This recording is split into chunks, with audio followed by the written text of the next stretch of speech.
Hello everyone, welcome to civil service test. इस video के माध्यम से हम लोग पढ़ेंगे खान सर द्वारा जो पढ़ाया गया जीव विज्ञान है उसका जो सब टॉपिक है जंतु विज्ञान, इसको कवर करेंगे। आगे हम लोग जंतु विज्ञान के बाद वनस्पति विज्ञान को कवर करेंगे। यह एक मैराथन की क्लास होगी, तो आप इस क्लास से बने रहिए और हमारे साथ जुड़े रहिए और चैनल को सब्सक्राइब कीजिए। तो चलिए हम लोग शुरू करते हैं। सर्वप्रथम हम करेंगे इसका इंट्रोडक्शन। सजीवों का अध्ययन जीव विज्ञान कहलाता है। जीव विज्ञान जनक अरस्तु हैं। जीव विज्ञान को दो शाखाओं में बांटते हैं, पहला है जूलॉजी और एक बॉटनी। जूलॉजी जो है इसके अंतर्गत जंतुओं का अध्ययन कहा जाता है और इसके जनक जो हैं वो अरस्तु हैं। और बॉटनी जो होता है उसके में क्या होता है कि पेड़ पौधों का अध्ययन किया जाता है और बॉटनी के जनक जो हैं वो थियोफिस्ट को कहा जाता है। अब हम शुरू करेंगे कोशिका यानी कि सेल को। तो हमारे वीडियो से लास्ट तक बने रहिए। गारंटी है कि आपको पूरा कवर करा दिया जाएगा और रिवीजन भी हो जाएगा। कोशिका का अध्ययन साइटोलॉजी कहलाता है। कोशिका प्रत्येक जीवधारी की संरचनात्मक तथा क्रियात्मक इकाई होती है। प्रत्येक जीवधारी का शरीर कोशिका से मिलकर बना है। सर्वप्रथम कोशिका की खोज 1665 ईस्वी में रॉबर्ट हुक के किया था, किंतु उन्होंने मृत कोशिका की खोज की थी। ये ध्यान रखिएगा, जो रॉबर्ट हुक थे वह मृत कोशिका के जनक थे। इन्हें फादर ऑफ साइटोलॉजी कहते हैं। मृत कोशिकाओं को नेफ्रोसिस कहा जाता है। रॉबर्ट ब्राउन ने अपनी कोशिका संबंधी खोजों का वर्णन माइक्रोग्राफिया पुस्तक में किया है। अब देखेंगे आगे हम लोग। सर्वप्रथम जीवित कोशिका की खोज। देखिए, मृत कोशिका की खोज रॉबर्ट हुक ने किया था 1665 ईस्वी में। तत्पश्चात 9 साल बाद 1674 ईस्वी में एंटोनी वान लीeuwenhoek ने इन जो थे वो जीवित कोशिका की खोज किए थे। इन्हें फादर ऑफ बैक्टीरियोलॉजी भी कहा जाता है। स्लाइडेन एवं स्वान ने कोशिका सिद्धांत दिया और कहा कि शरीर कोशिकाओं से मिलकर बना है। जो हमारा शरीर निर्माण हुआ है, जीवधारियों का जो शरीर बना है वह कोशिकाओं से मिलकर बना है। अतः कोशिका शरीर की सबसे छोटी इकाई है। जो हमारी सेल होती है वो शरीर की सबसे छोटी इकाई होती है। सबसे छोटी कोशिका को माइक्रोप्लाज्मा कहते हैं, यानी कि सबसे छोटी इकाई जो होती है वो माइक्रोप्लाज्मा होती है। और सबसे बड़ी कोशिका जो होती है वो शुतुरमुर्ग के अंडे की होती है। सबसे लंबी कोशिका तंत्रिका तंत्र यानी जो मेरे हम लोग का ब्रेन होता है यानी कि स्नायु कोशिका की होती है। मानव में सबसे बड़ी कोशिका ओवम यानी कि अंडाणु होता है। मानव में सबसे छोटी कोशिका स्पर्म यानी कि शुक्राणु होता है। अब हम इसमें नोट देखेंगे। नोट पहला है आपका, तंत्रिका कोशिका में किसी प्रकार का विभाजन नहीं होता है। जो हम लोग का ब्रेन होता है उसमें किसी प्रकार का डिवीजन नहीं देखने को मिलेगा, अतः यह क्षतिग्रस्त कोशिका को ठीक नहीं कर सकती है। इस कारण सर में चोट लगने से शीघ्र ही मृत्यु हो जाती है। सबसे तेजी से कोशिका विभाजन लीवर यानी कि यकृत में होता है। यह अपने क्षतिग्रस्त कोशिकाओं को स्वतः ही ठीक कर सकती है। देखिए, क्वेश्चन बन जाता है कौन सा अंग है जो अपनी क्षतिग्रस्त कोशिका को स्वयं ठीक करने के लिए समर्थ होता है, तो ऑप्शन में दे देगा आपका ब्रेन हो जाएगा, लीवर हो जाएगा, हार्ट हो जाएगा, फेफड़ा हो जाएगा। ये जब दे देगा तो हम लोग किस पर जाएंगे, तो हम लोग जाएंगे यकृत पर। ये समर्थ होता है अपने आप को ठीक करने में। अब इसी में हम आगे देखेंगे। यहाँ पे कोशिका के अंग यानी कि कोशिका के कितने अंग होते हैं ये हम ध्यान देंगे। तो पहला है जीव द्रव्य, इसे प्रोटोप्लाज्म कहते हैं। इसकी खोज पुरकिंजे ने किया। यह एक तरल गाढ़ा पदार्थ होता है। हेक्सले ने इसे जीवन का भौतिक आधार बताया है। सभी जैविक क्रियाएं इसी द्रव के अंदर होती है। इसका 80% भाग जल का बना होता है। अब देखिए, जीव द्रव में भी दो प्रकार होता है। कौन कौन सा, तो कोशिका द्रव और एक केंद्रिका द्रव। अब पढ़ेंगे हम लोग कोशिका द्रव क्या होता है। देखिए, कोशिका द्रव का कार्य जो होता है, कोशिका द्रव कोशिका को सूखने से बचाता है। देखिए, कोशिका का द्रव जो होता है कोशिका सूखे ना, इससे उसकी रक्षा करता है। अब इसी में पढ़ेंगे हम उसके कोशिका के अंग के बारे में। एक होता है कोशिका भित्ति। देखिए, यह सेलुलोज का बना होता है और केवल पादपों में पाया जाता है। जो कोशिका भित्ति होती है वो सिर्फ पादपों में ही उपस्थित होती है। यह पेड़ पौधों को सुरक्षा देता है, यानी कि यह जो कोशिका भित्ति है ये पेड़ पौधों को सुरक्षा प्रदान करता है। जीवाणु एक पादप होता है। जो जीवाणु होता है वो एक पादपी होता है जिसकी कोशिका भित्ति पेप्टिडोग्लाइकेन की बनी होती है। कवक की कोशिका भित्ति काइटिन की बनी होती है। क्वेश्चन एराइज हो चुका है एग्जाम में और क्वेश्चन एराइज होता भी है। अगला देखेंगे कोशिका झिल्ली। ये भी एक कोशिका का अंग है। हम लोग पढ़े हैं कोशिका भित्ति, कोशिका झिल्ली पढ़ेंगे। यह जंतु तथा पादप दोनों में पाया जाता है। कोशिका के अंदर सभी अवयव इसी झिल्ली के अंदर रहते हैं। यह कोशिका के अंदर जाने वाले पदार्थों का नियंत्रण करता है। यह अर्धपारगम्य होता है, कुछ ही वस्तु को अंदर जाने देता है। जैसे मान लीजिए आप एकदम बारीक वाली छलनी देखे होंगे, तो अगर इसमें जेली डालेंगे तो हल्का हल्का हल्का से रिसाव करेगा, यानी कि ये जो अर्धपारगम्य होता है ये कुछ ही वस्तुओं को अंदर जाने देगा। अब इसी में आगे हम लोग देखेंगे माइटोकॉन्ड्रिया। माइटोकॉन्ड्रिया को सूत्रकणिका कहते हैं हिंदी में। इसकी खोज अल्टमैन ने किया। यहाँ आपसी श्वसन होता है। यहाँ क्रेब्स चक्कर चलता है जिसके फलस्वरूप एटीपी तथा ग्लूकोज बनते हैं और हमें ऊर्जा मिलती है। इसी कारण इसे कोशिका का पावर हाउस या शक्ति गृह भी कहा जाता है। माइटोकॉन्ड्रिया जो होता है उसे कोशिका का पावर हाउस कहा जाता है, ये आप ध्यान में रखिएगा। अब हम लोग नेक्स्ट देखेंगे नेक्स्ट पेज पर कि माइटोकॉन्ड्रिया जो है, ये देखिए माइटोकॉन्ड्रिया की आंतरिक दीवारों को किस क्रिस्टी कहते हैं। जो माइटोकॉन्ड्रिया आंतरिक दीवार होता है, मान लीजिए ये हमारा माइटोकॉन्ड्रिया हो गया, ठीक है। तो इसका जो आंतरिक दीवारें होती हैं, इसका जो अंदर दीवारें होती हैं उसे क्रिस्टी कहा जाता है। अब पढ़ेंगे अंतः प्रद्रव्य जालिका एंडोप्लाज्मिक रेटिकुलम, जिसे ईआर से डिनोट करते हैं। यह कोशिका के अंदर से आंतरिक सहायता देता है, अतः इसे कोशिका का आंतरिक कंकाल भी कहते हैं। यह दो प्रकार का होता है। अब देखेंगे अंतः प्रद्रव्य जालिका के प्रकार कौन कौन से हैं। तो इसमें आ जाएगा एक चिकनी और एक खुरदुरी। चिकनी क्या होता है? यह कार्बोहाइड्रेट तथा वसा का निर्माण करता है। जो चिकनी होता है वो क्या करता है? अंतःप्रद्रव्य जालिका होता है, ये कार्बोहाइड्रेट का निर्माण करता है। और जो खुरदरी होता है अंतःप्रद्रव्य जालिका, वो राइबोसोम होता है, ठीक है। यह प्रोटीन का निर्माण करने में सहायक होता है। अब पढ़ेंगे हम राइबोसोम के बारे में, यहाँ पे देखेंगे। यह कोशिका के अंदर सबसे छोटा अंग है। राइबोसोम जो होता है इसे आत्महत्या थैली भी कहा जाता है, ये ध्यान दीजिएगा, और प्रोटीन का फैक्ट्री भी कहा जाता है।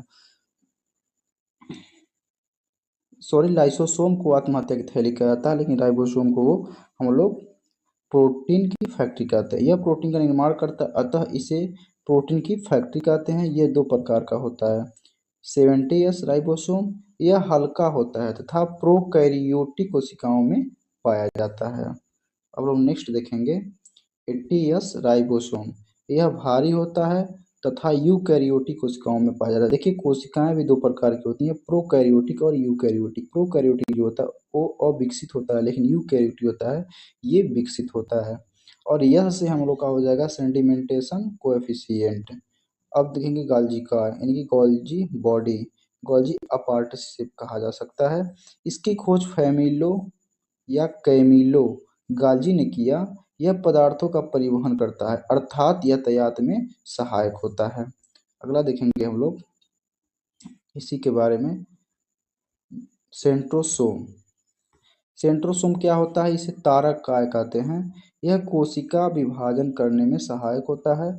यह मस्तिष्क में नहीं पाया जाता है। देखिए जब कोशिका विभाजन नहीं होगा तो वह अपने आप जो क्षतिग्रस्त हुआ रहेगा उसको ठीक करने में असमर्थ हो जाए, इसलिए मस्तिष्क जो होता है अपने क्षतिग्रस्त को पूरा नहीं कर सकता है।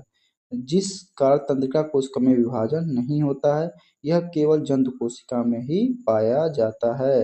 अब देखेंगे पादप कोशिकाओं में कोशिका विभाजन सेल प्लेट के द्वारा होता है। सेंट्रोसोम की खोज बोवेरी ने किया था। अब करेंगे हम लाइसोसोम के बारे में। लाइसोसोम क्या होता है? यह कोशिका के अंदर पाचन का कार्य करने का काम करता है। इसके अंदर जल अपघटक एंजाइम पाया जाता है।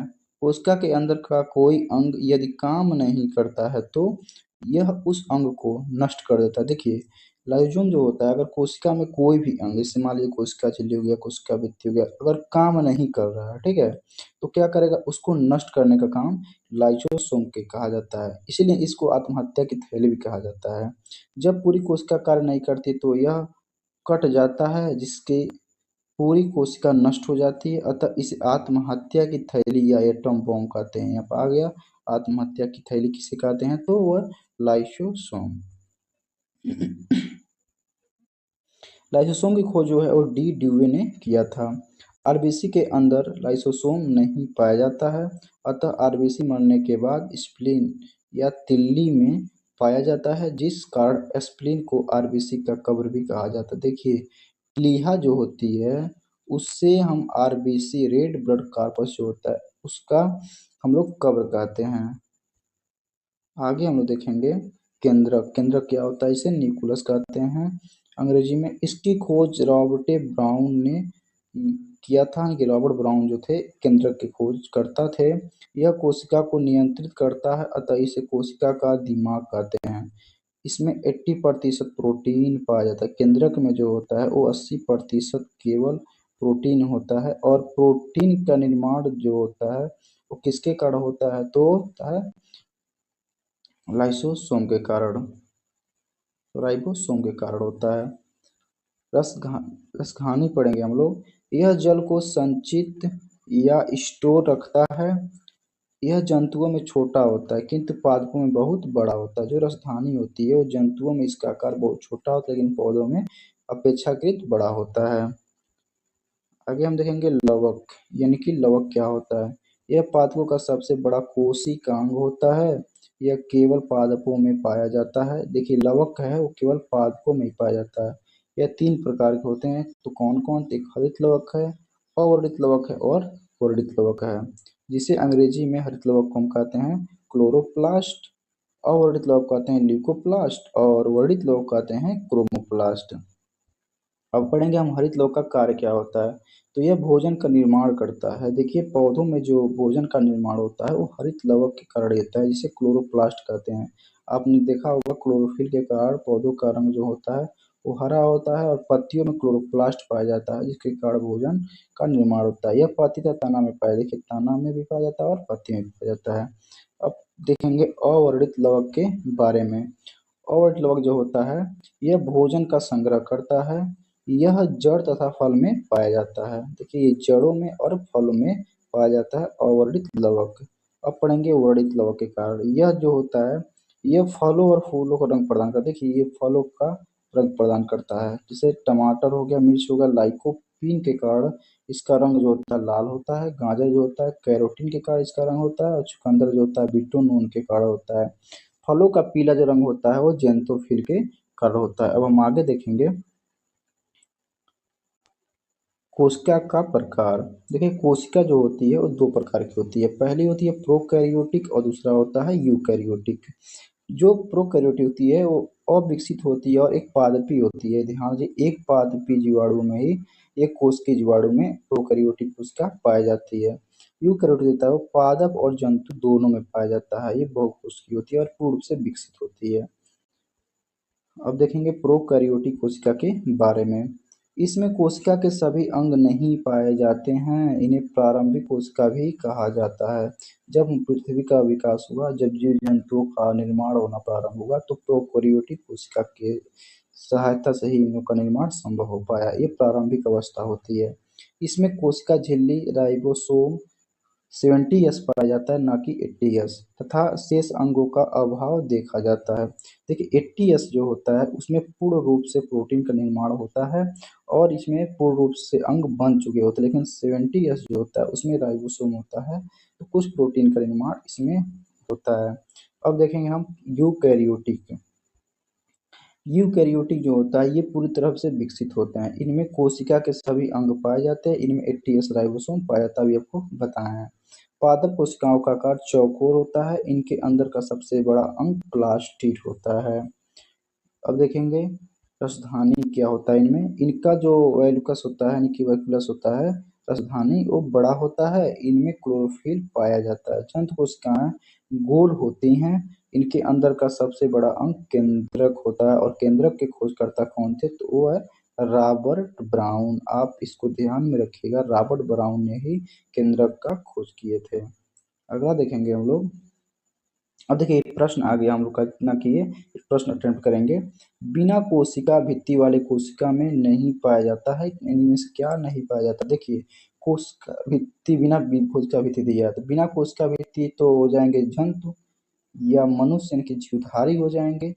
तो जंतु जब होंगे तो कोशिका भित्ति केवल पादपों में ही पाया जाता है, और पादप में क्लोरोफिल पाया जाता है, इसलिए इसका आंसर हो जाएगा क्लोरोफिल। बिना कोशिका भित्ति वाले कोशिका में क्लोरोफिल नहीं पाया जाएगा, इसको ध्यान में रखिएगा। माइटोकॉन्ड्रिया को जो है कोशिका का पावर हाउस कहा जाता है। और लाइसोसोम को प्रोटीन का निर्माण नहीं, लाइसोसोम जो होता है वो आत्महत्या की थैली कहलाती है, और राइबोसोम जो होता है उसे प्रोटीन के निर्माण की फैक्ट्री कहा जाता है। अब देखेंगे हम गुणसूत्र के बारे में, जिससे हम लोग का आनुवंशिकता का निर्धारण होता है। देखिए गुणसूत्र जो होता है वो मानव में 23 जोड़ी पाया जाता है, और देखिए इसको संख्या जो होती है वो 46 होती है। इसकी खोज वॉल्टेयर ने किया। इसके ऊपरी भाग को सैटेलाइट तथा मध्य भाग को स्ट्रोमर कहते हैं। इसके निचले भाग को टेलोमर। इसके बीच में धागे के समान संरचना पाई जाती है, जिसे आयरन कहते हैं। आप क्रोमोसोम की स्ट्रक्चर आप देख सकते हैं यहाँ पर। सेंट्रोसोम हो गया, या देखिए क्रोमोसोम है, आप देख सकते हैं। अब आगे देखेंगे हम। क्रोमोसोम केंद्रक के अंदर पाए जाते हैं। क्रोमोसोम के अंदर डीएनए होता है, डीएनए के अंदर एक जीन होता है। देखिए क्रोमोसोम के अंदर होता है डीएनए, डीएनए के अंदर होता है जीन। जीन पर माता पिता के गुण पाए जाते हैं, अतः जीन ही आनुवंशिकता के आधार हैं, यानी कि जो आनुवंशिकता का निर्धारण होता है वह जीन के कारण ही संभव हो पाता है। जीन न्यूक्लियोटाइड का बना होता है। जीन की खोज जोहानसन ने किया था। आगे देखेंगे हम इसमें। यहाँ पे गुणसूत्रों की संख्या जीवों के अनुसार। तो देखिए जीवाणु में जो होता है वो एक जीन जो होता है कि एक गुणसूत्र पाया जाता है, कि क्रोमोसोम। मच्छर में 6, घरेलू मक्खी में 12, मटर में 14, प्याज में 16, नींबू में जो है 18 और 36, यानी कि छोटा बड़ा मिलाकर पाए जाते हैं। मक्के में आपके पाए जाते हैं 20, और टमाटर में पाया जाता है 24। टमाटर का रंग जो होता है वो लाइकोपीन के कारण ही आपका लाल होता है। मेढक में हमको 26 मिलेंगे, बिल्ली में 38, चूहे में 40 पाए जाते हैं, खरगोश में 44, मानव में जो होता है 46, यानी कि 23 जोड़ी। आगे देखेंगे। आलू में 48 पाया जाएगा, और चिंपैंजी में जो है 48, तंबाकू में 48, घोड़े में 64, कुत्ते में 78, और कबूतर में 80 पाया जाता है। टेरिडोफाइट जो है वो सर्वाधिक क्रोमोसोम वाला एक जीवधारी है, जिसमें 1600 से अधिक भी 1600 पाया जाता है, ये सर्वाधिक सभी जीवों में। अगला देखेंगे केंद्रक अम्ल। न्यूक्लिक एसिड क्या होता है? यह दो प्रकार की होती है, कौन कौन? तो डीएनए और आरएनए। डीएनए जो होता है डायोक्सी राइबो न्यूक्लिक एसिड होता है। यह कोशिका के अंदर केंद्रक, माइटोकॉन्ड्रिया तथा क्लोरोप्लास्ट में पाया जाता है। आगे हम लोग देखेंगे डीएनए के बारे में। इसके श्रृंखला को पॉलीन्यूक्लियोटाइड कहते हैं। डीएनए न्यूक्लियोटाइड का एक बहुलक यानी कि पॉलीमर होता है। डीएनए में फास्फोरस तत्व की मात्रा होती है। और डीएनए के बारे में देखेंगे, इसके प्रकार जो होते हैं। ये देखिए डीएनए को पॉलीन्यूक्लियोटाइड कहा जाता है। ये न्यूक्लियोसाइड और फॉस्फेट के द्वारा निर्माण होता है। इसमें न्यूक्लियोसाइड में होता है शुगर, नाइट्रोजन बेस। अब देखेंगे शुगर में क्या क्या होता है। इसके भाग क्या होते हैं? राइबोज और डॉक्सीराइबोज। ये सबसे महत्वपूर्ण नाइट्रोजन बेस्ड जो डीएनए होता है, ये प्यूरिन और pyrimidine का बना होता है। और प्यूरिन में एडेनिन, गुआनिन पाया जाता है, और प्यूरिन साइटोकिनिन और थायमिन पाया जाता है। और यहीं पर हम जो आरएनए पढ़ेंगे तो थायमिन के जगह पर यूरेसिल आ जाएगा। इसको आप विशेष ध्यान में रखिएगा। ये देखिए हम लोग का डीएनए का जो संरचना है वो ये देख सकते हैं। ये जो होता है डीएनए वो डबल स्टैंडर्ड की इसकी संरचना होती है, जबकि हमारा जो आरएनए होता है ये सिंगल स्टैंडर्ड की संरचना होती है, आप ध्यान रखिएगा। अब देखेंगे डीएनए के बारे में भी हम लोग पढ़ रहे हैं। डीएनए जो होता है इसका अवलोकन कार्ल श्वान ने किया था। डीएनए को प्रयोगशाला में हरगोविंद खुराना ने देखा और डीएनए की संरचना डबल स्टैंडर्ड होती है, ये आपको बता चुके हैं, जिसकी मॉडल वाटसन और क्रिक ने तैयार किया था। पूछ लेता है क्वेश्चन, डीएनए का जो मॉडल है वो किसने तैयार किया, तो वाटसन और क्रिक ने। इन्हीं के कारण इन लोगों को 1962 में नोबेल प्राइज से सम्मानित किया गया। एडेनिन तथा थाइमिन में डबल हाइड्रोजन बॉन्ड होता है। देखिए, अगर एडेनिन है और थाइमिन है, इसके बीच जो होता है वो डबल हाइड्रोजन बॉन्ड होता है। वहीं ग्वानिन और साइटोसिन होता है, इसमें ट्रिपल बॉन्ड हाइड्रोजन होता है। देख सकते हैं आप, ग्वानिन में अर्थात साइटोन में ट्रिपल हाइड्रोजन बॉन्ड होता है। इसका देख सकते हैं आप, ट्रिक के माध्यम से बताया गया है। अब देखेंगे, अनुवांशिक गुण का वाहक डीएनए होता है। आप देखे होंगे किसी भी पिता का पुत्र अगर है तो उसका चेहरा हल्का हल्का मिलता है, या बाबा जी से चेहरा मिलता है, तो आप देख सकते हैं उनका डीएनए जो है उसमें स्थानांतरण हो जाता है, जिसके कारण चेहरा का बनावट कुछ मिलता जुलता है। डीएनए अनुक्रम में जीन को चिन्हित करने की प्रक्रिया को एनोटेशन कहते हैं। प्रोटीन की जानकारी प्रदान करने वाले डीएनए के भाग को जीन कहते हैं। डीएनए में नाइट्रोजन बेस जो होता है वो थाइमिन होता है, और वहीं आरएनए में जो होता है वो होता है आपका यूरेसिल। भारत में डीएनए फिंगरप्रिंट हैदराबाद में स्थित है। इसका उपयोग आपराधिक मामले में गुत्थियां सुलझाने के लिए किया जाता है। इस तकनीक से व्यक्ति के जैविक अंश जैसे रक्त, बाल, लार, नाखून, कोशिका स्रोतों के द्वारा डीएनए की पहचान की जाती है। आगे हम लोग देखेंगे, अभी हम लोग पढ़ेंगे आरएनए के बारे में। आरएनए क्या होता है, तो इसकी संरचना सिंगल स्टैंडर्ड होती है। हम लोग बताए हैं कि सिंगल स्टैंडर्ड और डबल स्टैंडर्ड जो होती है वो डीएनए की संरचना होती है। और डीएनए का जो मॉडल है वो किसने तैयार किया था, तो थे वाटसन एवं क्रिक। अब देखेंगे आरएनए का दूसरा जो वर्क होता है, इसमें राइबोज शुगर पाया जाता है।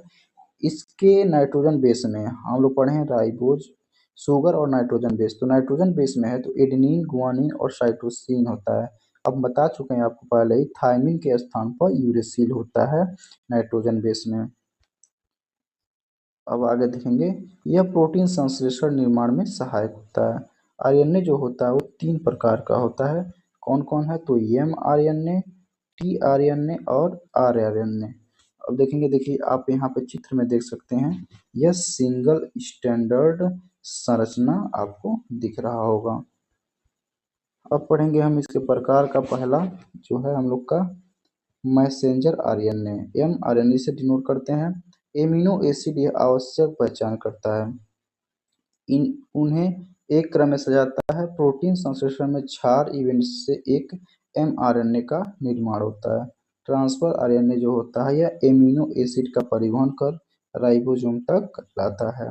राइबोसोम आरएनए जो होता है यह प्रोटीन का निर्माण करता है, और कैसे, तो 10+10 अगर प्रोटीन मिलकर 10+10 राइबोसोम आरएनए रहेगा तो 20 एमिनो एसिड बनाएगा और एक प्रोटीन का निर्माण हो जाएगा। डीएनए से आरएनए बनाना ट्रांसक्रिप्शन कहलाता है, और आरएनए से पुनः डीएनए बनाना रिवर्स ट्रांसक्रिप्शन कहलाएगा। आरएनए से प्रोटीन बनाना ट्रांसलेशन कहलाएगा, और प्रोटीन निर्माण की अंतिम अवस्था ट्रांसलॉक कहलाती है। और डीएनए से डीएनए जो बनाया जाता है उसे हम लोग कहते हैं रिप्लिकेशन।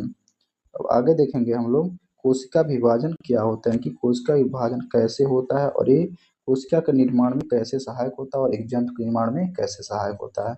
कोशिका के विभाजन के द्वारा एक जंतु का निर्माण होता है। तो देखेंगे कोशिका विभाजन, एक कोशिका का टूटकर 2 या 2 अधिक भागों का निर्माण कर देना कोशिका विभाजन कहलाता है। जिस कोशिका का विभाजन होता है उसे मदर सेल कहते हैं, तथा विभाजन के बाद बनने वाली नई कोशिका को डॉटर सेल कहते हैं। जैसे यहाँ पे, और देखिए ये एक मदर सेल कहलाएगी, ये मान लीजिए हम लोग की मदर सेल कोशिका है, ठीक है। अगर इसका जैसे ही निर्माण होगा, यानी कि ये अपने आप में डिवीजन होगा, तो ये डॉटर सेल कहलाने लगेगा। यानी कि ये अपना क्या किया, इसे निर्माण कर दिया तो ये डॉटर सेल, लेकिन ये जो कोशिका होती है उसे पेरेंट सेल कहते हैं। अब देखेंगे हम, जंतुओं में कोशिका विभाजन सेंट्रोसोम के कारण होता है, लेकिन पादपों में जो कोशिका विभाजन होता है सेल प्लेट के द्वारा होता है। अब आगे देखेंगे हम लोग कोशिका विभाजन का प्रकार। कोशिका विभाजन जो होता है वो 3 प्रकार के होते हैं। कौन-कौन? तो वो असूत्री विभाजन है, समसूत्री है और अर्धसूत्री है। इसे एमिटोसिस, मिटोसिस और मियोसिस कहते हैं। असूत्री विभाजन का कार्य क्या होता है, ये हम लोग गौर तरीके से देखेंगे। इसमें 2 भागों में टूटती है। देखिए, कोशिका जो होती है असूत्री विभाजन में, वो 2 विभागों में विभाजित हो जाती है। यह विभाजन जीवाणु, विषाणु, सूक्ष्मजीव तथा प्रोकैरियोटिक में होता है। इसमें सबसे आसान विभाजन होता है। जो असूत्री विभाजन होती है, ये सबसे आसान विभाजन मानी जाती है। इस प्रकार के विभाजन में मदर सेल का आकार बड़ा होने लगता है। इसके आगे चलकर वह बीच में धंस जाता है और 2 भागों में विभाजित हो जाती है। ये आप लोग चित्र में प्रक्रिया देख सकते हैं। एक है पेरेंट सेल, पहला जो प्रक्रिया है, यहाँ पर आप देखेंगे कि ये एक कोशिका है, ठीक है, और ये अब टूट रहा है यहाँ से। अब सेकेंड में जब जैसे ही हम आएंगे तो ये अपने आप के आकार को बढ़ा रहा है और ये बीच में क्या होता है, पतला हो रहा है, बीच में टूट रहा है। ऐसे करते करते ये सिरे पर अलग कोशिका बना लेती है, डबल कोशिका, और ये जो होता है ये मदर सेल कहलाएगी और ये डॉटर सेल कहलाएगी। अंतिम जो प्राप्त होगा ये डॉटर सेल होगा। अगला हो जाएगा समसूत्री विभाजन, दूसरा है। ये विभाजन कायिक कोशिका में होता है जिसमें 99% हो जाता है। जनन कोशिका, ओवम तथा स्पर्म 1% को छोड़कर पूरा शरीर कायिक कोशिका का बना होता है। इसमें एक मदर सेल टूटकर 2 डॉटर सेल का निर्माण करती है। जो समसूत्री विभाजन होता है, एक जो पेरेंट सेल है वो टूटकर 2 डॉटर सेल का निर्माण कर देती है। दोनों ही डॉटर सेल में क्रोमोसोम यानी कि गुणसूत्र की समान संख्या में रहते हैं, अतः इन्हें समसूत्री विभाजन कहते हैं। देखिए, ये समसूत्री विभाजन का अर्थ ये है कि इसमें जो गुणसूत्र होते हैं वो समान संख्या में बट जाते हैं। इस कारण इन्हें समसूत्री विभाजन कहा जाता है। और समसूत्री विभाजन जो होता है इसके 5 अवस्था होती हैं। देखिए, ये कुछ इम्पोर्टेंट नहीं लेकिन फिर भी देख ले रहे हैं। इंटरफेज होता है, यह सबसे बड़ी अवस्था है। इसमें डीएनए का निर्माण होता है तथा क्रोमोसोम अलग हो जाते हैं। प्रोफेज जो होता है इसमें स्प्लिंडर फाइबर का निर्माण प्रारंभ होता है तथा केंद्र का विभाजन हो जाता है। अब देखेंगे मेटाफेज के बारे में। इसमें स्प्लेंडर फाइबर यानी कि तुर्क धागा जो होता है इसका निर्माण पूर्ण हो जाता है और इसी के कारण हम लोग अध्ययन करने में सहायता प्रदान कर पाते हैं। अब देखेंगे अन्नाफेज। यह सबसे छोटी अवस्था होती है। इसमें क्रोमोसोम तथा कोशिका के अंग ध्रुवों की ओर चले जाते हैं। जो क्रोमोसोम होता है, ये जो हम लोग का क्रोमोसोम है, ये ध्रुव चला जाता है कि किनारे पर चला जाता है और बीच में टूटने लगता है। टेलोफेज होता है, ये अंतिम अवस्था होती है। इसमें विभाजन कार्य पूर्ण हो जाता है यह और कोशिका के सभी अंग आ चुके होते हैं और कोशिका एकदम निर्माण हो चुका रहता है और उसके बाद ये होता है इसमें ध्रुव धागा गायब हो जाता है। अब हम नोट इसमें देखेंगे। कोशिका में होने वाले निरंतर टूट-फूट की भरपाई समसूत्री विभाजन द्वारा होता है। देखिए, इसी को हम लोग रिकॉल कर रहे हैं। जो ऊपर हम लोग पढ़े हैं कोशिका जो समसूत्री, अर्धसूत्री के बारे में, असूत्री के बारे में, वो इसमें हम लोग देखेंगे इसका नोट। आगे देखेंगे इसमें छिपकली का पूंछ, यहाँ आप देखेंगे छिपकली का पूंछ, चूहा का पूंछ समसूत्री विभाजन द्वारा दोबारा निकल जाता है। देखिए, रिमार्क फर्स्ट में देखे हैं हम लोग और इसमें रिमार्क टू में देखेंगे। छिपकली जो होता है और चूहा होता है, समसूत्री विभाजन के कारण ही उनका पूंछ जो होता है वो दोबारा निकल आती है। आगे देखेंगे रिमार्क फर्स्ट। कोशिका में होने वाली निरंतर टूट-फूट की भरपाई समसूत्री विभाजन द्वारा होता है। आप पढ़ चुके हैं, वही दिया है रिवीजन करके। रिमार्क टू होता है छिपकली तथा चूहा का पूंछ समसूत्री विभाजन द्वारा दोबारा निकल जाता है। इसको रिपीट किया गया यह लाइन है। अब पढ़ेंगे हम अर्धसूत्री विभाजन के बारे में। अर्धसूत्री जो होता है इसे मेयोसिस कहते हैं। यह विभाजन केवल जनन कोशिका, स्पर्म या ओवम में होता है। इसमें क्रोमोसोम की संख्या घटकर आधी हो जाती है। इसमें एकमात्र कोशिका 4 पुत्री कोशिकाओं में बट जाती है। इसमें क्रॉसिंग ओवर की घटना होती है। इनका प्रोफेज अवस्था की घटना होती है। इनका प्रोफेज अवस्था सबसे बड़ा होता है। आगे देखेंगे कलर ब्लाइंडनेस जो होता है यानी कि वर्णांधता होती है, एक्स क्रोमोसोम के द्वारा ही प्रभावित हो जाती है। अब देखेंगे सिंड्रोम के बारे में। सिंड्रोम क्या होता है? क्रोमोसोम में होने वाले अनियमितता को सिंड्रोम कहते हैं। यानी हमारे गुणसूत्र में अगर अनियमितता चल रही है तो उसे सिंड्रोम कहते हैं कि कोई लक्षण है, असामान्य लक्षण उसका शरीर में दिखने लगता है। इसके कारण शरीर में असामान्य लक्षण उभरे जाते हैं। अब इसमें सिंड्रोम में पढ़ेंगे हम टर्नर इस सिंड्रोम के बारे में, यानी कि व्हाट इज टर्नर सिंड्रोम, यानी कि टर्नर सिंड्रोम होता क्या है इसके बारे में देखेंगे। इसमें क्रोमोसोम की यानी गुणसूत्र की संख्या 45 हो जाती है। देखिए टर्नर सिंड्रोम में जो होता है वो गुणसूत्रों की संख्या 46 से माइनस होकर 45 रह जाती है, ध्यान रखिएगा। और ये जो समस्या है वो केवल स्त्रियों में पाई जाती है। इसमें स्त्रियों का शरीर अविकसित होता है तथा उनमें बांझपन देखा जाता है। जब टर्नर सिंड्रोम होगा तो एक बांझपन की घटना शुरू हो जाती है। अब होता है क्लीनेफेल्टर सिंड्रोम। इसमें क्रोमोसोम की संख्या 47 हो जाती है। देखिए टर्नर सिंड्रोम में -1 हो रहा था, इसमें +1 रहती है। यह केवल पुरुषों में पाई जाती है। इसमें पुरुष नपुंसक हो जाते हैं। इसमें तो स्त्रियां जो है ये आपको बांझपन का कारण बन रही थी, लेकिन जो ये क्लीनफेल्टर सिंड्रोम है इसमें जो होता है वो नपुंसक हो जाती है। अब पढ़ेंगे हम डाउन सिंड्रोम के बारे में। डाउन सिंड्रोम होता क्या है? इसमें क्रोमोसोम की संख्या 47 हो जाती है, यानी कि 46 से +1 होकर 47 पाई जाती है। और यह जो घटना होती है मेल तथा फीमेल दोनों का ही हो सकता है। इसमें शरीर बेडौल हो जाता है, जीभ तथा होंठ मोटे हो जाते हैं।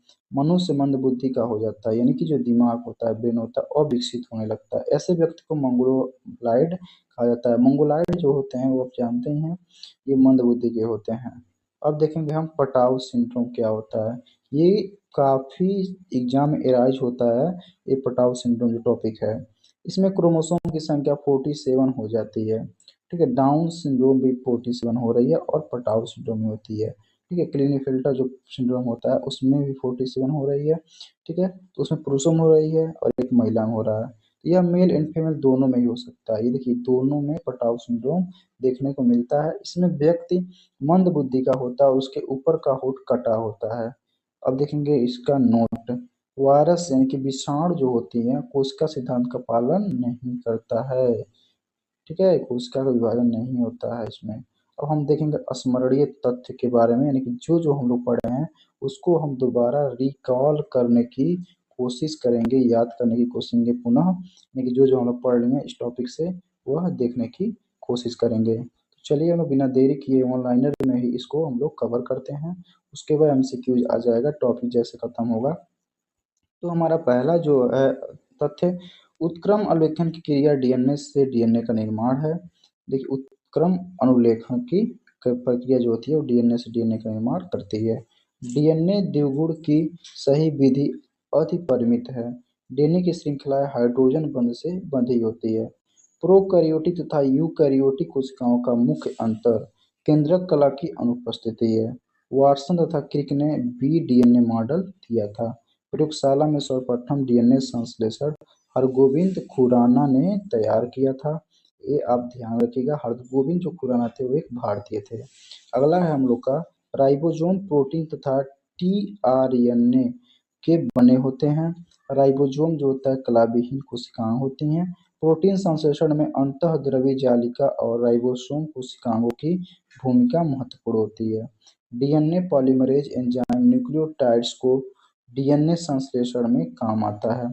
केंद्रक जो न्यूक्लियस होता है अतिरिक्त माइटोकॉन्ड्रिया तथा हरित लवक में डीएनए पाया जाता है। हरित लवक जो होता है वो केवल पादपों में पाया जाता है, ध्यान रखिएगा।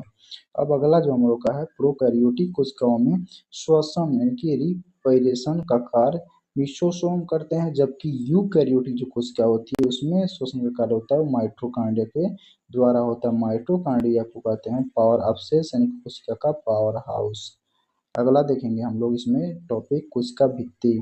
जो कोशिका भित्ति होता है वो पौधों में केवल उपस्थित होता है, जबकि जंतुओं में अनुपस्थित एब्सेंट होता है। कोशिका झिल्ली एक अर्धपारगम्य झिल्ली है। यह कुछ विशिष्ट अणुओं को अपने आर पार जाने आने से रोकती है। वायरस की कोशिका में कोई एंजाइम नहीं पाया जाता है। प्रोटीन का निर्माण या प्रोटीन संश्लेषण जो होता है हम लोग का वो राइबोसोम की सहायता से होता है। माइटोकॉन्ड्रिया को कोशिका का पावर हाउस या power house of the cell भी कहा जाता है। इसमें श्वसन क्रिया के दौरान भोजन के विखंडन से ऊर्जा प्राप्त होती है। देखिए माइटोकॉन्ड्रिया जो होता है उसमें श्वसन क्रिया जब होती है तो उसमें विखंडन की डिवीजन देखने को मिलता है। इस कारण इसे कोशिका का पावर हाउस कहा जाता है। अगला जो है हम लोग का एटीपी यानी कि एंडोनसिन ट्राइफॉस्फेट जो है उसके रूप में संचित रहती है। गोल्गी का जो होता है इसका मुख्य कार्य होता है कोशिका द्वारा संश्लेषित प्रोटीन वसा आदि की पैकेजिंग करना। ये जो गोल्गी का होता है ये पैकेजिंग का कार्य करता है और इसके जो आविष्कारक थे वो पुरकिंजे थे। ये आप लोग ध्यान में रखिएगा, गोल्गी का आविष्कारक पुरकिंजे थे। गोल्गी का जो होता है ये कोशिका के अणुओं का ट्रैफिक कंट्रोल भी कहा जाता है। वो लाइसोसोम को आत्महत्या की थैली कहा जाता है और जो होता है राइबोसोम जो होता है, आप ध्यान रखिएगा, राइबोसोम इसे प्रोटीन निर्माण की फैक्ट्री कहा जाता है राइबोसोम को। लेकिन लाइसोसोम जो होता है आत्महत्या की थैली कहा जाता है। इसमें थोड़ा डाउट रहता है, ये या दिमाग में नहीं आता कि लाइसोसोम को क्या कहेंगे, राइबोसोम को क्या कहेंगे। तो आप इस पर ध्यान दीजिएगा। अब देखेंगे हरित लवक यानी कि क्लोरोप्लास्ट जो होता है कोशिका का रसोई घर के नाम से भी जाना जाता है और इसमें प्रकाश संश्लेषण की क्रिया द्वारा भोजन का निर्माण होता है। जो क्लोरोप्लास्ट होता है वो प्रकाश के संश्लेषण की क्रिया द्वारा भोजन प्राप्त होता है। आज क्लोरोप्लास्ट जो होता है यानी कि हरित लवक ये पौधों की पत्तियां जो होती हैं उसमें और पौधों का तना जो होता है इसमें पाया जाता है। जीवाणु इनके बैक्टीरिया, हरित शैवालों, ब्लू ग्रीन एल्गी की कोशिकाएं प्रोकैरियोटिक कोशिकाएं होती हैं। जो प्रोकैरियोटिक कोशिकाएं होती हैं वो एक कोशिकीय होती हैं, ये आप ध्यान रखेंगे, और ये पूर्ण रूप से विकसित नहीं होती हैं। अगला हम लोग का जिसमें इसमें है तथ्य में हम देखेंगे अर्धसूत्री विभाजन के प्रोफेज फर्स्ट की पैकेटिंग अवस्था में क्रॉसिंग ओवर की प्रक्रिया होती है। इस प्रक्रिया माता पिता दोनों की ओर से आए समजात गुणसूत्र के क्रोमैटिड एक दूसरे को एक या ज्यादा स्थान पर क्रॉस करते हैं। इसके दौरान जीनों में पुनर्संयोजन होता है और संतान में नए गुण उत्पन्न होते हैं। समसूत्री विभाजन देखेंगे। समसूत्री विभाजन में संतत कोशिकाओं में गुणसूत्रों की जो संख्या होती है पैतृक कोशिका के समान होती है। देखिए समसूत्री जो विभाजन होता है तो देखिए ये जो कोशिका का विभाजन होगा तो ये समान संख्या में गुणसूत्र का विभाजन हो जाएगा। मान लीजिए कोई मनुष्य है और वो उसका एक बेटा होता है या बेटी होती है, ठीक है, तो उनका उसका जो संख्या जो आएगा उसमें उसमें 46 होगा, इसमें भी 46 ही आएगा, उसके पुत्र में भी आएगा, उसके पुत्र में भी 46 गुणसूत्र ही प्राप्त होंगे। अर्धसूत्री विभाजन जो होता है उसमें संतत कोशिकाओं में गुणसूत्रों की संख्या पैतृक कोशिका से आधी रह जाती है। अगर अर्धसूत्री विभाजन जो होगा तो इस प्रकार का जो संतति होगा यानी कि जो बच्चा पैदा होगा उसमें उसके आधा ही गुणसूत्र ट्रांसफर हो पाएंगे अर्धसूत्री विभाजन में। अब देखेंगे अनियंत्रित समसूत्री विभाजन अनकंट्रोल्ड मिटोसिस। इसके कारण जो होता है कैंसर हो जाता है। जो अनियंत्रित समसूत्री विभाजन होता है इसके कारण कैंसर का जन्म होता है। समसूत्री विभाजन वृद्धि, मरम्मत आदि के लिए आवश्यक होता है। आरएनए में थायमिन के स्थान पर यूरेसिल नामक पिरिमिडीन पाया जाता है। तो एक ये होता है आपका थायमिन होता है तो उसके स्थान पर थायमिन जो होता है डीएनए में पाया जाता है। ये आप तो ध्यान दिए डीएनए का एक पिरिमिडीन है और इसी का स्थान पर आरएनए में यूरेसिल पाया जाता है। आगे है बुढ़ापे के लिए एजिंग जीन जिम्मेदार होता है। कुछ जीवाणु जैसे राइबोजोबियम के अंदर निफ जीन होता है जिसकी सहायता से जीवाणु नाइट्रोजन का स्थिरीकरण करने में सक्षम होते हैं। कोशिका झिल्ली प्रोटीन एवं लिपिड की बनी होती है। वर्डी लवक जो होता है पौधों के रंगीन भागों में पाए जाते हैं जैसे बीज, फला, भित्ति एवं पुष्प। आपको ये बता चुके हैं, ये हम लोग बस रिकॉल कर रहे हैं इसलिए जल्दी जल्दी हम चल रहे हैं। जब हम लोग टॉपिक पे आएंगे तो धीरा हो जाएंगे। अब ये सब रिवीजन हो रहा है। हरित लवक जो होता है क्लोरोप्लास्ट में परहरित के साथ जेंथोफिल तथा कैरोटीन नामक प्रोडक्ट भी पाया जाता है। देखिए जेंथोफिल जो होता है वो फूलों के रंग को निर्धारित करता है और कैरोटीन जो होता है वो गाजर के रंग को निर्धारित करता है। इसमें मैग्नीशियम नामक धातु की भी उपस्थिति होती है। कोशिका निर्माण एवं संगठन की सभी आवश्यक सूचनाएं डीएनए अणु में मौजूद होती है।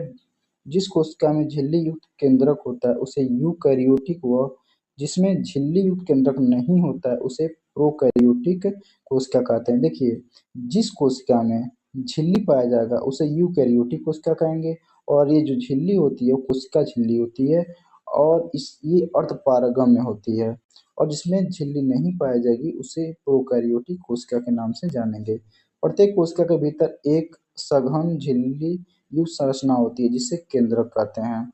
इस केंद्रक में गुणसूत्र यानी कि क्रोमोसोम होता है जिसमें आनुवांशिक पदार्थ डीएनए होता है और डीएनए के कारण ही हम लोग अपराधी को पकड़ने में सहायता मिलती है। यूकैरियोटिक और प्रोकैरियोटिक दोनों कोशिकाओं में झिल्ली रहित अंगक राइबोसोम मिलते हैं और ये किसी भी झिल्ली से घिरे नहीं जाते हैं। राइबोसोम केवल कोशिका में ही नहीं बल्कि दो अंगों हरितलवक पौधों व सूत्रकणिका में, सूत्रकणिका जो होता है इसे हिंदी ये अर्थ है, ये इंग्लिश जो होता है माइटोकॉन्ड्रिया होता है इसका, तथा खुरदरी में तथा खुरदरी अंतः द्रवी जालिका में भी पाया जाता है। प्रोकैरियोटिक कोशिकाएं ल्यूरोनिमोनिया सम जीओपीपी येलो नील हरित शैवाल माइकोप्लाज्मा और जीवाणु में मिलते हैं। अब अगले पेज पर हम देखेंगे क्या दिया, इसमें भी हम लोग तथ्य ही पढ़ रहे हैं। पौधों की कोशिका जो होती है वो कोशिका भित्ति सेलुलोज प्रोटीन पैक्टिन हेमीसेलुलोज की बनी होती है। जो पौधों की कोशिका भित्ति होती है वो सेलुलोज प्रोटीन पैक्टिन व हेमीसेलुलोज की बनी होती हैं, जबकि शैवाल की जो कोशिका भित्ति होती है वो सेलुलोज डिलैक्टेस मैनान्स व कैल्शियम कार्बोनेट जैसे खनिजों से बनी होती है। बहुकोशिक जीवों में लाखों कोशिकाएं होती हैं जो श्रम विभाजन के सिद्धांत पर कार्य करती हैं। इनमें अधिकतर कोशिकाएं कुछ ही प्रकार के कार्य करने में सक्षम होती हैं। प्रत्येक कार्य कोशिकाओं के विभिन्न समूहों द्वारा किया जाता है। मनुष्यों में रक्त पेशी तथा पौधों में फ्लोएम विशेष कार्यों को रोकने वाले ऊतक के उदाहरण हैं। आगे देखेंगे तना कट तकनीक जो होता है आमतौर पर गन्ना के प्रवर्धन के लिए प्रयोग किया जाता है। प्रयोगशाला में सर्वप्रथम डीएनए का संश्लेषण एच.जी. खुराना ने किया था। देखिए एच.जी. जो है वो हरगोबिंद खुराना है, यह देखो दिमाग में रखिएगा। रेखित एवं ऐच्छिक पेशियां पादपों में पाई जाती हैं। तंत्रिकाएं कोशिका जो होती है वो जो होती एक्टोडर्म थोड़ी स्तर से बनती है। अब देखेंगे हम आगे मास्ट कोशिकाएं सीरोटीन हाइपेटीन हिस्टैमिन का स्रावण करती है। तंत्रिका ऊतक उत्तेजनशीलता का कार्य करती है। 80% से अधिक सेलों में पाया जाने वाला पदार्थ जल है। शरीर में ऊतकों का निर्माण प्रोटीन के द्वारा ही होता है। प्रोटीन का निर्माण जो करता है वो है राइबोसोम। राइबोसोम के कारण प्रोटीन का निर्माण होता है। अलाइसोसोम को आत्महत्या की थैली कहा जाता है। अब देखेंगे आगे तंत्रिका तंतु जो होता है वो संयोजी ऊतक के घटक नहीं होते हैं। रेखित पेशी में मायोसिन एवं एक्टिन प्रमुख प्रोटीन है। माइटोकॉन्ड्रिया की उपस्थिति में शरीर में कुछ ऊतक जैसे कि पेशियां अन्य ऊतकों से अधिक सक्रिय होते हैं। रुधिर भी एक प्रकार का ऊतक है।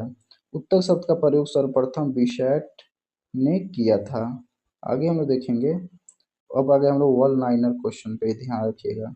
अब देखेंगे हम वन लाइनर। अभी तक हम लोग स्मृति तत्व पढ़ रहे थे, अब हम लोग क्वेश्चन पे आगे हम लोग आपको शुरुआत में वीडियो बना दिए हैं कि वन लाइनर भी करेंगे, ठीक है, और सब्जेक्टिव भी करेंगे और हम लोग करेंगे एमसीक्यू यानी कि ऑब्जेक्टिव प्रश्नों को भी हम कवर करेंगे। तो वन लाइनर के बाद हम लोग आ गए आपका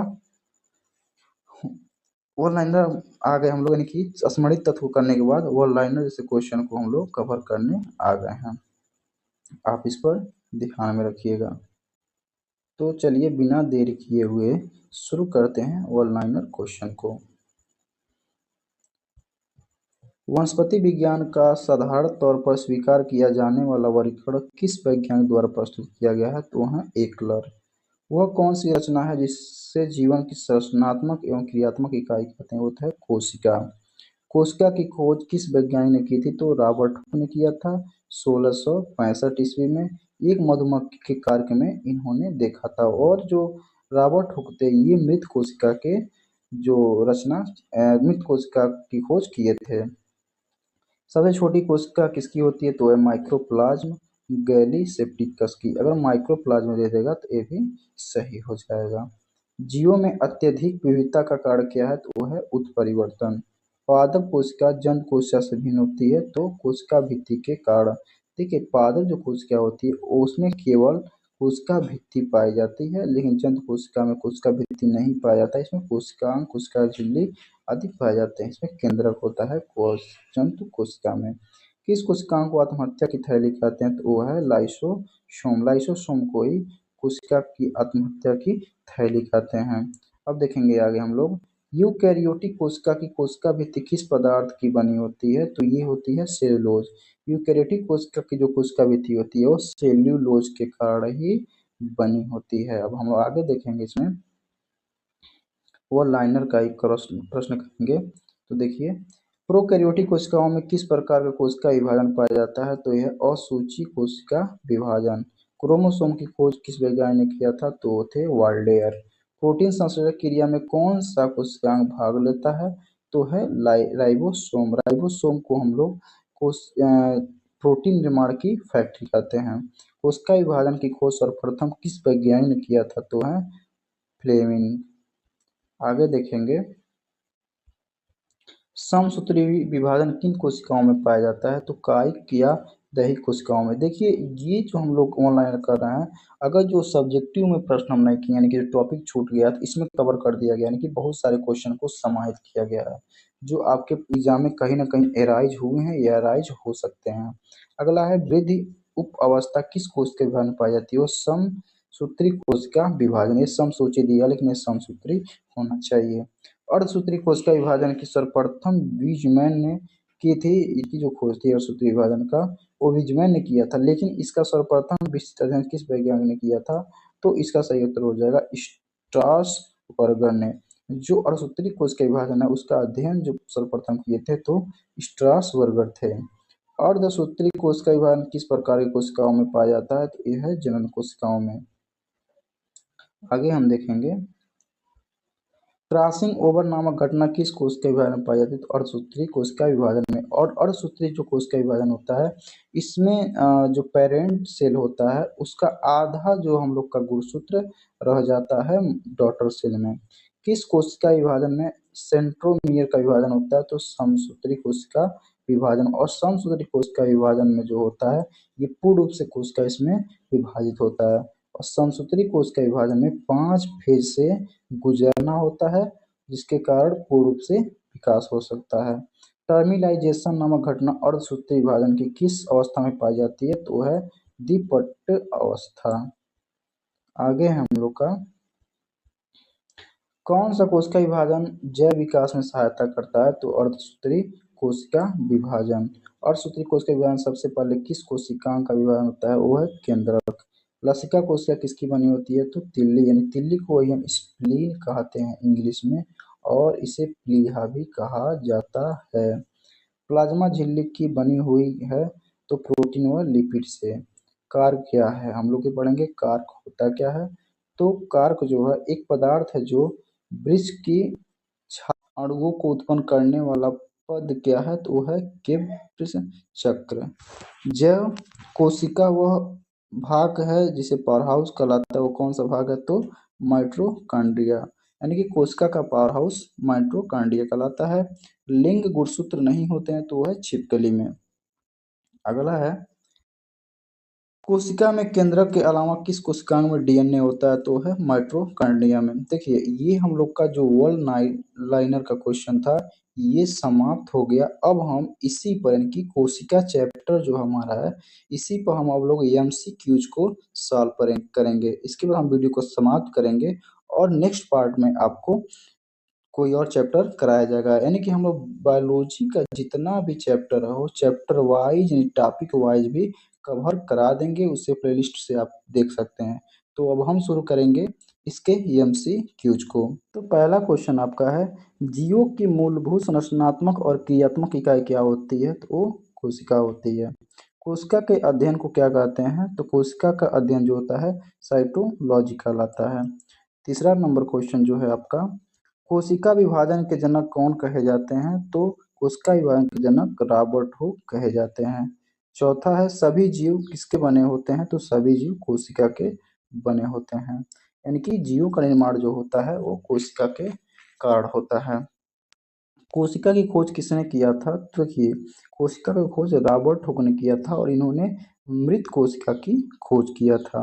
और जो लिवेनहॉक थे ये जीवित कोशिका की खोज किए थे। आप इस पर ध्यान रखिएगा। और रॉबर्ट ब्राउन जो थे वह न्यूक्लियस यानी कि केंद्रक के खोज करता थे। तो इसका सही आंसर हो जाएगा रॉबर्ट हुक, जिसने कोशिका का खोज 1665 ईस्वी में किया था।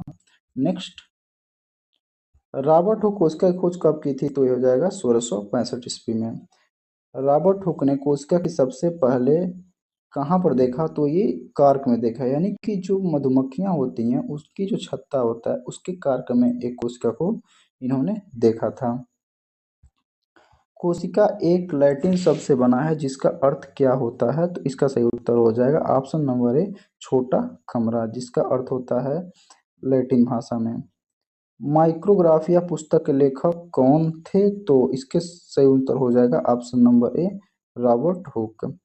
अगला प्रश्न है, एक जीवित कोशिका की खोज किसने की थी? तो एक जीवित कोशिका की खोज ल्यूवेनहॉक ने किया था। ऑप्शन नंबर बी इसका राइट आंसर हो जाएगा। अगला है, कोशिका सिद्धांत किसने दिया था? तो इसका सही उत्तर हो जाएगा ऑप्शन नंबर ए, स्लीडन और स्वान ने। नेक्स्ट है, कोशिका में जीवद्रव की खोज किसने की थी? तो इसका सही उत्तर हो जाएगा option number A, Dujardin ने।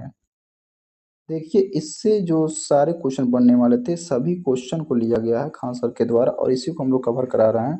तो आप इस पर बने रहिएगा, आप पूरा क्वेश्चन कवर करा दिया जाएगा। किसने कहा कि कोशिका विभाजित होती हैं और नई कोशिकाओं का निर्माण पूर्व स्थित कोशिकाओं के विभाजन से होता है? तो इसका सही उत्तर हो जाएगा option number B, Rudolf Virchow. अगला है, ओमनिस सेलुला ई सेलुला किसने कहा? तो इसका सही उत्तर हो जाएगा option number B, Rudolf Virchow.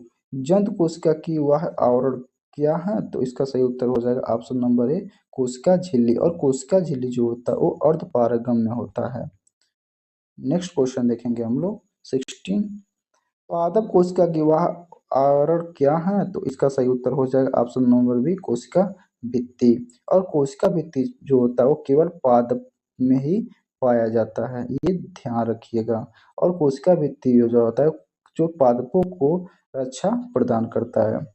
पादप कोशिका में होती है लेकिन जंतु कोशिका में नहीं होती, यानी कि इनमें से क्या है जो पादप कोशिका में तो होती है लेकिन जंतु कोशिका में नहीं होती है। तो ये हो जाएगा कोशिका भित्ति। कोशिका भित्ति जो होता है वो केवल पादपों में पाया जाता है, न कि जंतु कोशिका में।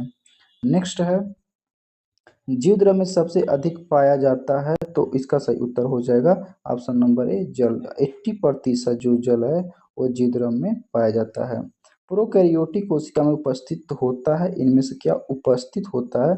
तो इसका सही उत्तर हो जाएगा ऑप्शन नंबर बी, राइबोसोम। और राइबोसोम जो होता है ये प्रोटीन निर्माण की फैक्ट्री कही जाती है। लाइसोसोम जो होता है ये आत्महत्या की थैली कही जाती है। और माइटोकॉन्ड्रिया जो है पावर हाउस कहलाता है। अगला है, सभी प्रोकैरियोटिक कोशिका में कोशिका भित्ति पाई जाती है किसको छोड़कर? तो इसका सही उत्तर हो जाएगा option number C, mycoplasma. Mycoplasma को छोड़कर इन सभी में अप्रोकैरियोटिक कोशिका पाई जाती है, क्योंकि ये जो होती हैं ये कोशिकीय होती हैं और अपूर्ण रूप से विकसित होती हैं। निम्न में से किसमें अनुवांशिक पदार्थ नग्न है, यानी कि किसमें अनुवांशिक पदार्थ नहीं पाया जाता है? तो इसका सही उत्तर हो जाएगा ऑप्शन नंबर सी, जीवाणु कोशिका। अगला प्रश्न है, निम्न में से कौन प्रोकैरियोटिक कोशिका का उदाहरण नहीं है? तो इसका सही उत्तर हो जाएगा option number D, amoeba. Amoeba जो होता है एक यूकैरियोटिक कोशिका का उदाहरण होता है, लेकिन माइकोप्लाज्मा, जीवाणु, साइनोबैक्टीरिया जो होता है वो प्रोकैरियोटिक कोशिका का उदाहरण है। यूकैरियोटिक कोशिकाएं पाई जाती हैं, तो यूकैरियोटिक कोशिकाएं जो है वो आपका पाई जाती हैं, ऑप्शन नंबर डी हो जाएगा इन सभी में। पादप में भी पाई जाएंगी, प्रोटिस्ट में भी पाई जाएंगी और जंतु में पाई जाएंगी। लेकिन जो प्रोकैरियोटिक कोशिका होती है वो जो होता है वो जीवाणु वगैरह में पाया जाता है। केवल पादप कोशिका में ही पाए जाते हैं, जंतु कोशिका में नहीं पाए जाते हैं। इनमें से कौन सा ऐसा है जो केवल पादप कोशिका में पाया जाएगा लेकिन जंतु कोशिका में नहीं पाया जाएगा? तो देखिए, कोशिका भित्ति भी पाया जाता है पादप में और प्लास्टिड भी पाया जाता है और हरित लवक पाया जाता है। हरित लवक के कारण ही पौधों के रंग का निर्धारण होता है, जिसमें वर्णी लोप भी है, ये आप ध्यान रखिएगा। तो इसका सही उत्तर हो जाएगा इन सभी में। नेक्स्ट है जंतु कोशिका में अनुपस्थित होता है, इनमें से क्या है जो जंतु कोशिका में अनुपस्थित होता है लेकिन जो पादप कोशिका होती है उसमें उपस्थित होता है? तो इसका सही उत्तर हो जाएगा ऑप्शन नंबर डी, प्लास्टिड। जो प्लास्टिड होता है वो जंतु कोशिका में अनुपस्थित होता है। नेक्स्ट है कोशिका भित्ति अनुपस्थित है इनमें से किसमें? तो इसका सही उत्तर हो जाएगा ऑप्शन नंबर डी, जंतुओं में। कोशिका भित्ति को सबसे पहले किसने देखा था? देखिए यहाँ पे क्वेश्चन पूछा है जो कोशिका भित्ति थी उसको सबसे पहले किसने देखा? तो ये हो जाएगा ऑप्शन नंबर ए, रॉबर्ट हुक। अगला है शैवालों की कोशिका भित्ति मुख्य रूप से किससे बनी होती है? तो इसका सही उत्तर हो जाएगा ऑप्शन नंबर ए, सेल्यूलोज। सेल्यूलोज से शैवालों की कोशिका भित्ति का निर्माण होता है। नेक्स्ट है पादप के कोशिका भित्ति में पाई जाती है, तो क्या पाई जाती हैं? तो इनमें सही आंसर हो जाएगा ऑप्शन नंबर डी, इनमें से सभी। सेल्यूलोज, हेमिसेल्यूलोज और पेक्टिन जो पादप कोशिका भित्ति में पाई जाती है। अगला है कोशिका भित्ति में उपस्थित पदार्थ और उसके कार्य के संदर्भ में गलत चुने, यानी कि जो कोशिका भित्ति है उस उपस्थित पदार्थ और उसके कार्य के संदर्भ में गलत देखना है। तो देखिए हम यहाँ पे देखेंगे नेक्स्ट पेज पर, तो देखिए इसका जो मिलान है तो इसका सही उत्तर हो जाएगा ऑप्शन नंबर सी, ये गलत है। सुबेरिन जो है जल समूह का वाहक नहीं है, लेकिन लिग्निन है मजबूती देता है, क्यूटिन जो है जलहास से बचाता है, और ये देख सकते हैं, लेकिन ये सुबेरिन होता है, जल समूह का घटक नहीं होता है। अगला है कोशिका झिल्ली मुख्यतः किसकी बनी होती है? तो इसका सही उत्तर हो जाएगा ऑप्शन नंबर ए, प्रोटीन और लिपिड से कोशिका झिल्ली का निर्माण होता है। और कोशिका झिल्ली जो होता है वो अर्धपारगम्य होता है, ये ध्यान रखिएगा। अगला है निम्न में से कौन वर्णात्मक पारगम्य झिल्ली होती है? तो इसका सही उत्तर हो जाएगा ऑप्शन नंबर ए, कोशिका झिल्ली। आपको पहले क्वेश्चन में ही बता दिए हैं कि कोशिका झिल्ली जो होती है अर्धपारगम्य होती है। किस प्रक्रिया द्वारा पदार्थ कोशिका झिल्ली के आर पार आते जाते हैं? तो देखिए थोड़ा ये थोड़ा घुमाऊ क्वेश्चन है, ये हम लोग सब्जेक्टिव नहीं पढ़े हैं, इसमें कवर कर दिया है। तो देखिए इसका सही उत्तर हो जाएगा ऑप्शन नंबर सी, उपयुक्त दोनों। विसरण और प्रासरण के कारण कोशिका झिल्ली में जो पदार्थ की प्रक्रिया होती है आर पार आते जाते हैं वो विसरण और प्रासरण के कारण होता है। आप देखे होंगे अगर कोई रुई है या कोई क्या बोलते हैं चाक वगैरह है तो उसमें विसरण और प्रासरण की प्रक्रिया देखा जाता है। कोई झिल्ली नुमा एक कोई पदार्थ है और उसमें से कोई जेली वगैरह गुजारते हैं तो हल्का हल्का रिश्ता होता है। यह प्रक्रिया जो होती है विसरण और प्रासरण की घटना होती है। तो ये दोनों हो जाएगा, झिल्ली के आर पार आते जाते हैं इसके कारण। अगला है हम लोग का 34 नंबर क्वेश्चन देखेंगे। जल के अणु की गति जब वर्णात्मक पारगम्य झिल्ली से हो तो उसे क्या कहेंगे? देखिए जल के अणु की गति जब वर्णात्मक पारगम्य झिल्ली से होती है तो उसे क्या कहेंगे? तो इसका सही उत्तर हो जाएगा ऑप्शन नंबर बी, पराश्र कहेंगे। ठीक है।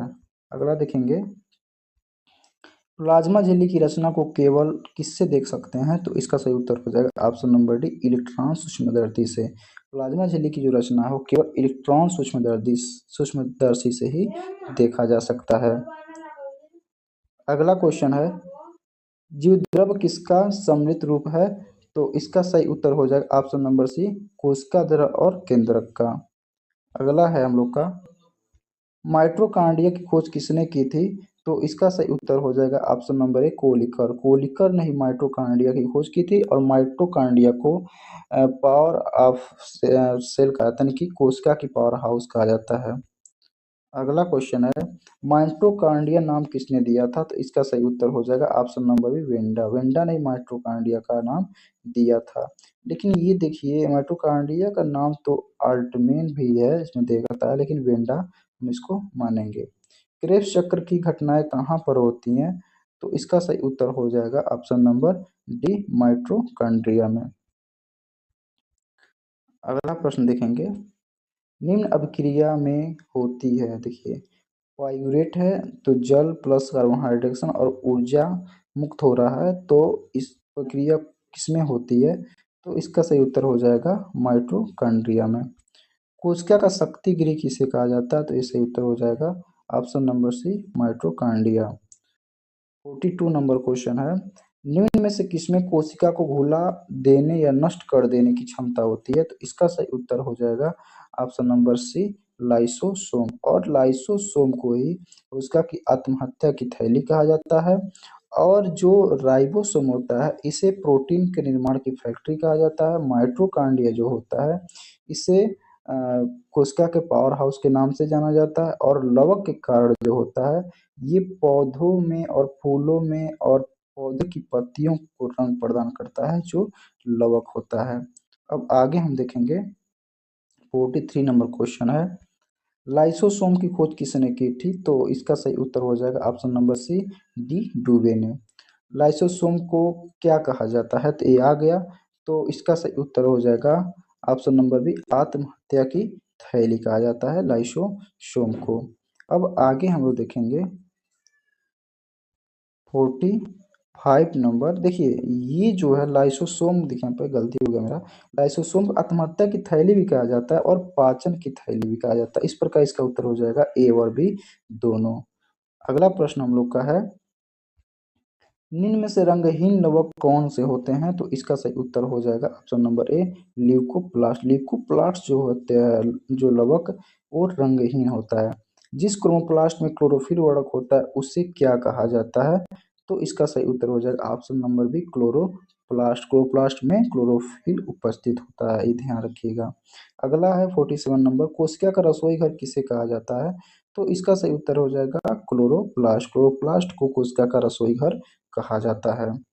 अगला प्रश्न है, पत्तियों का पीला रंग किसके कारण होता है? तो देखिए इसका सही उत्तर हो जाएगा ऑप्शन नंबर ए, कैरोटीनोइड्स के कारण पत्तियों का रंग जो होता है पीला होता है। और जेंथोफिल के कारण फलों का रंग जो होता है वो निर्धारण होता है। क्लोरोफिल के कारण पत्तियों का रंग हरा होता है। लाइकोपीन के कारण टमाटर और मिर्च का रंग लाल होता है। परहरित में धातु उपस्थित होता है, यानी कि इनमें से कौन सा धातु परहरित में उपस्थित होता है? तो इसका सही उत्तर हो जाएगा ऑप्शन नंबर सी, मैग्नीशियम। अगला प्रश्न है, इनमें से किसमें स्टार्च, तेल और प्रोटीन जैसे पदार्थ संचित होते हैं? तो इसका सही उत्तर हो जाएगा ऑप्शन नंबर ए, ल्यूकोप्लास्ट। ल्यूकोप्लास्ट में स्टार्च, तेल और प्रोटीन जैसे पदार्थ उपस्थित होते हैं।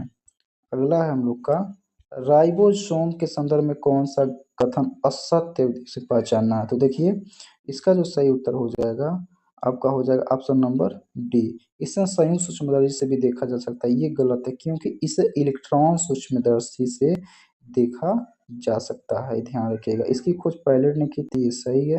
ये प्रोटीन और आरएनए से बना होता है, ये भी सही है। केंद्रिका में बनता है, तो ये भी सही है।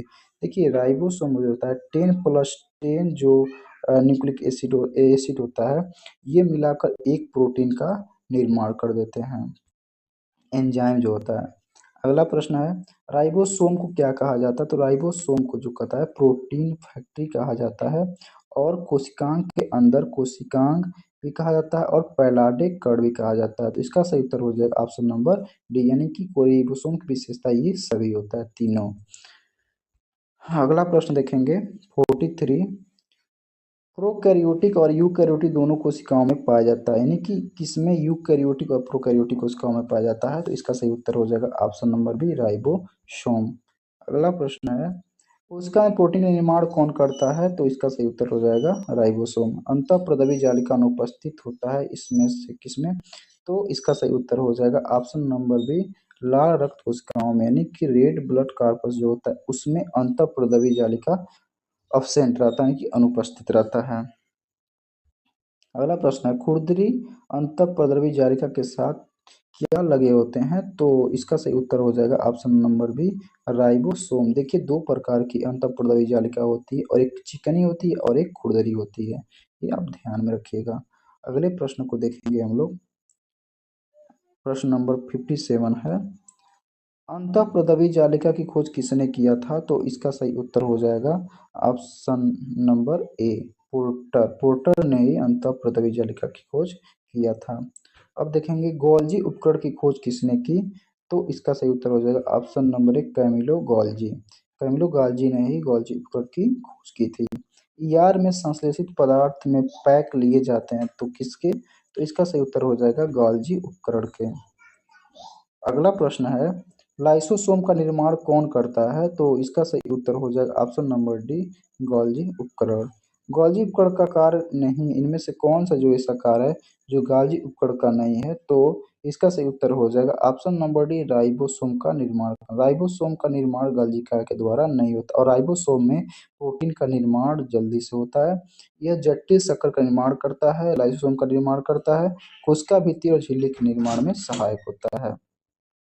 अगला प्रश्न है 62, पादप कोशिका का सबसे बड़ा कोशिकांग कौन है? तो इसका सही उत्तर हो जाएगा ऑप्शन नंबर बी, रसधानी।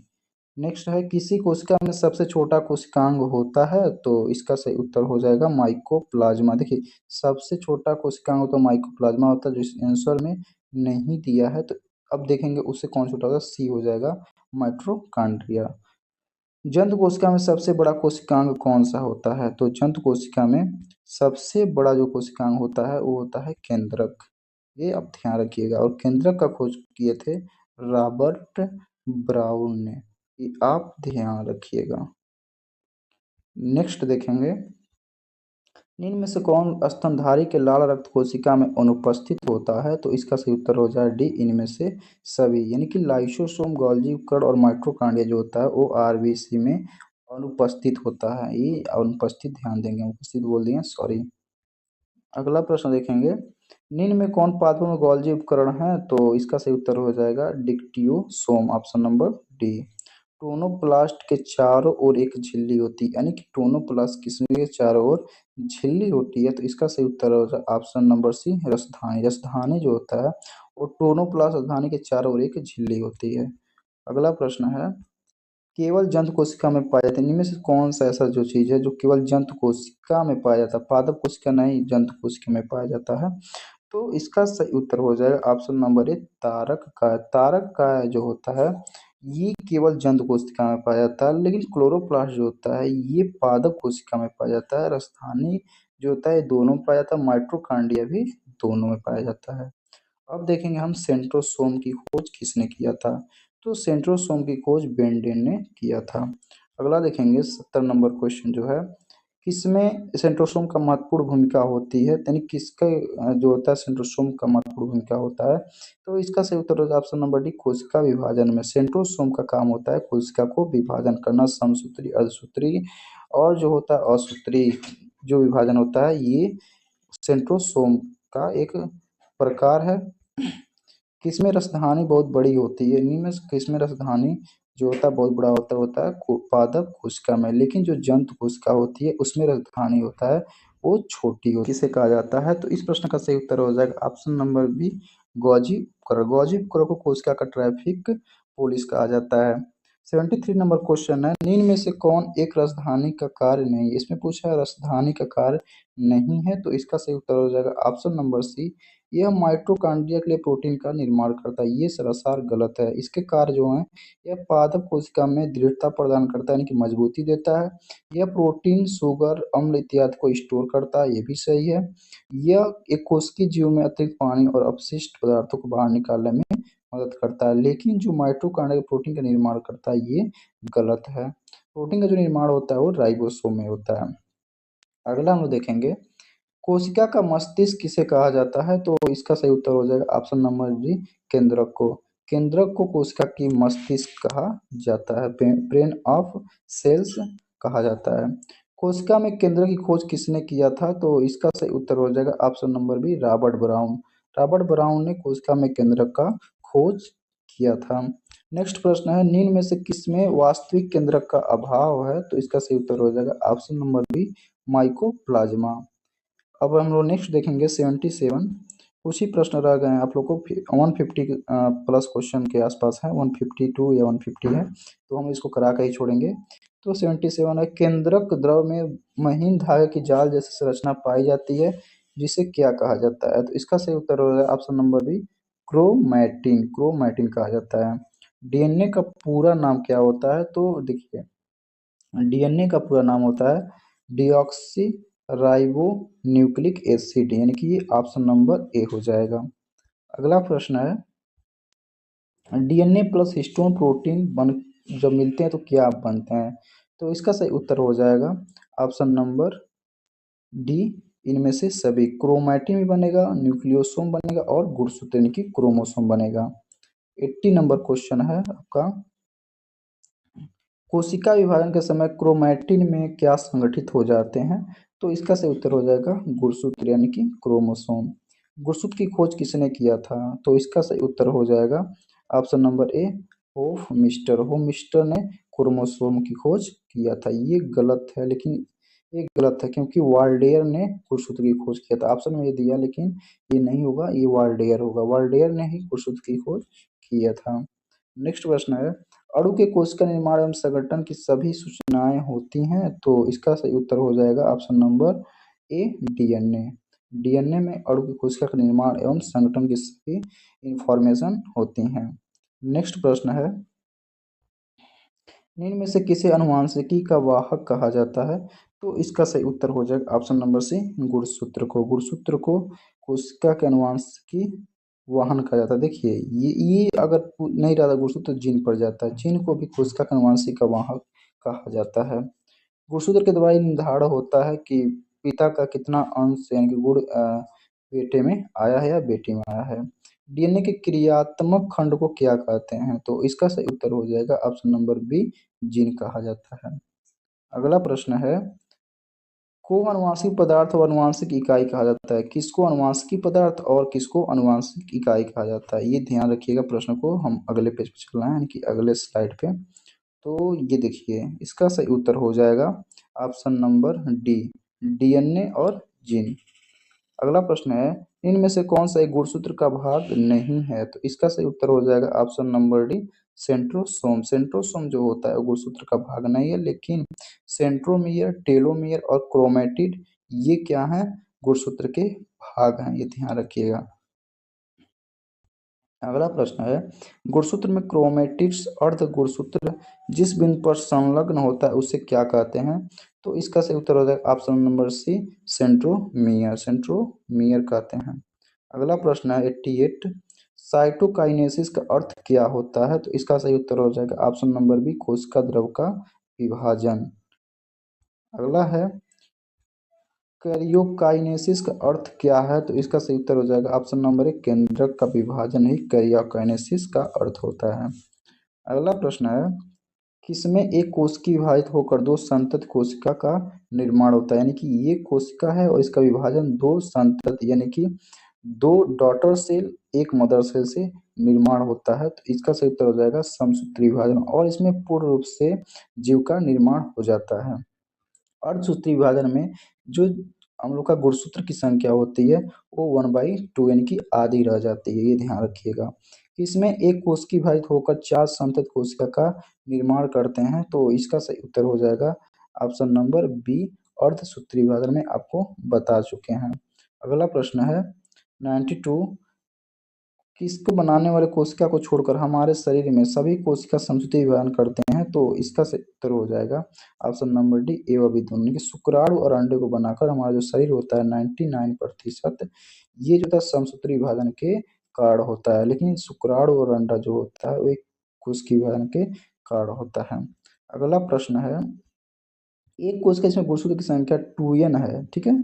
समसूत्री विभाजन के बाद गुणसूत्र के बाद गुणसूत्र की संख्या हो जाएगी। अगर मान लीजिए कोई गुणसूत्र है इसकी संख्या 2n है, ठीक है, लेकिन उसमें समसूत्री विभाजन की घटना देखी जाती है तो उसकी संख्या कितनी हो जाएगी? तो ये 2n ही रहेगी, क्योंकि समसूत्री विभाजन में आधा आधा ही बढ़ता है, ये ध्यान रखिएगा। और अर्धसूत्री जो होती है, अगर 46 है, अगर अर्धसूत्री विभाजन होगा तो 1/2 हो जाएगा, यानी कि इसका 1/2 जब होगा 23 हो जाएगी। लेकिन अगर समसूत्री विभाजन होगा, अगर 46 गुणसूत्र है तो समसूत्री विभाजन के द्वारा अगले संतति जो होगा यानी कि डॉटर सेल उसमें 46 गुणसूत्र चले जाएंगे, ये ध्यान रखिएगा। अगला है, मानवों के लिए गुणसूत्र होते हैं किसमें? तो देखिए 94 नंबर क्वेश्चन का ऑप्शन हो जाएगा सी, युग्मनज, यानी कि मानव के लिए युग्मनज में 46 गुणसूत्र होते हैं। नेक्स्ट प्रश्न है, निम्न में से कौन समसूत्री विभाजन का एक चरण नहीं है? तो इसका सही उत्तर हो जाएगा ऑप्शन नंबर डी, डिप्लोटीन।